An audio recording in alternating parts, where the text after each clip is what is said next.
नमस्कार दोस्तों। उत्तर प्रदेश बीजेपी के अंदर सब कुछ ठीक नहीं चल रहा है। उसका अंदाजा इस बात से लगाया जा सकता है कि दो बड़े बीजेपी नेता एक दूसरे पर आरोप लगा रहे हैं। आरोप भ्रष्टाचार से जुड़ा हुआ है, आरोप जमीनी खरीद फरोख्त से जुड़ा हुआ है।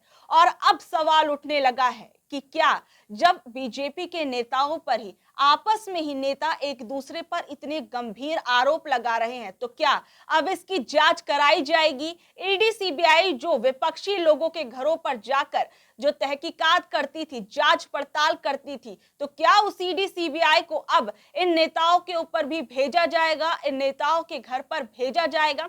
तो चलिए शुरुआत करते हैं अपनी इस खबर की कि कैसे उत्तर प्रदेश के अंदर दो बड़े नेता आपस में एक दूसरे से भिड़ गए हैं और किस कदर भिड़ गए हैं और किस तरीके से एक दूसरे को नकाब जो उनका एक दूसरे के ऊपर किस किस तरीके के बड़े बड़े आरोप लगा रहे हैं, वो सबसे बड़ी चीज है।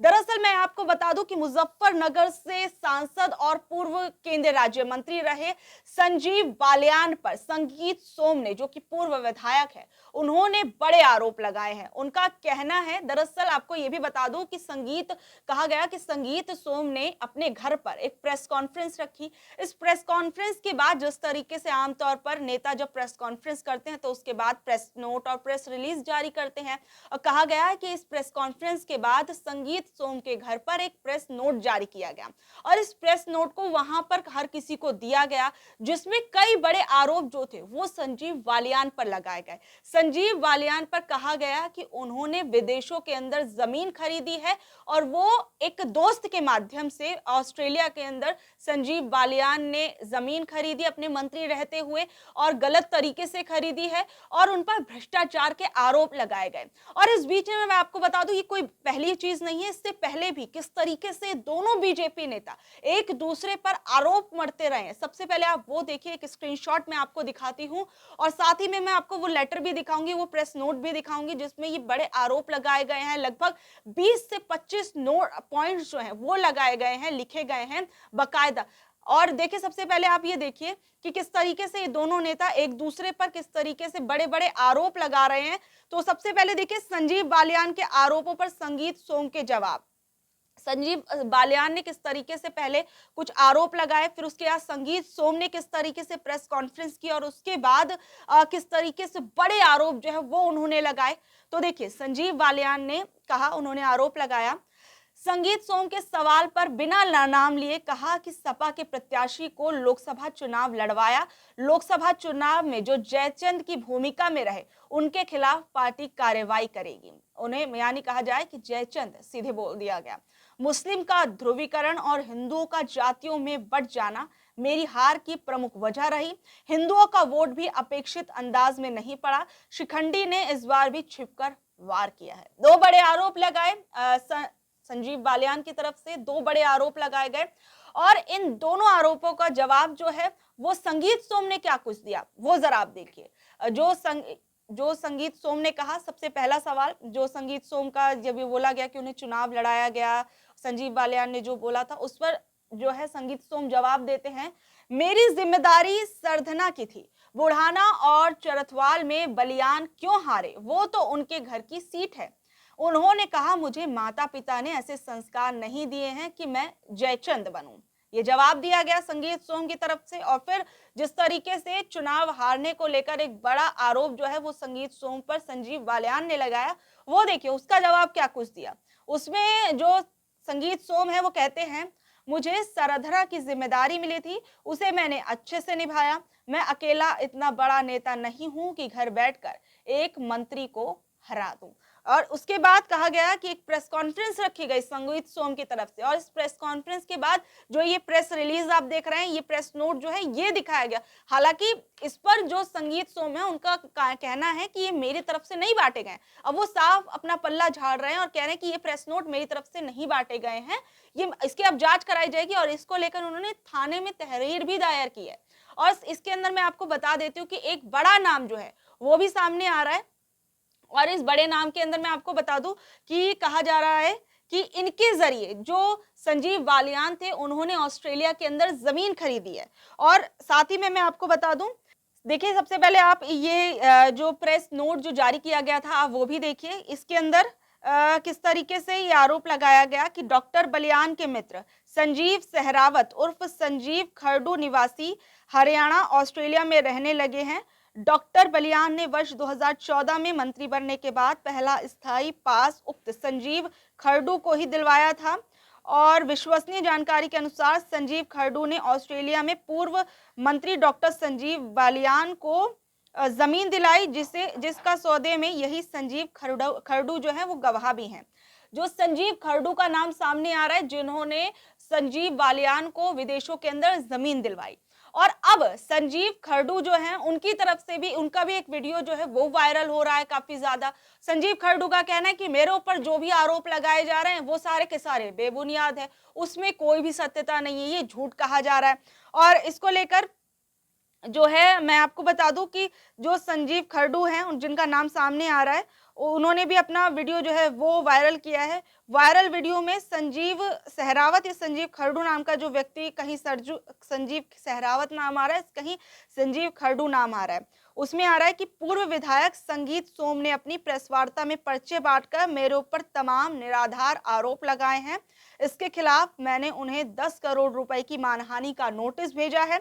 अगर एक सप्ताह के अंदर संगीत सोम मेरे नोटिस का जवाब नहीं देते हैं तो मैं उनके खिलाफ अदालत में जाऊंगा। तो सोचिए किस तरीके की आरोप प्रत्यारोप एक दूसरे पर ये लोग लगा रहे हैं। जहां संजीव बलियान कहते हैं कि मेरे इस बार हारने की जो वजह रही है वो संगीत सोम के कारण मैं हारा हूं और मेरे वोटों का ध्रुवीकरण हो गया, मेरे वोट जो थे वो बट गए।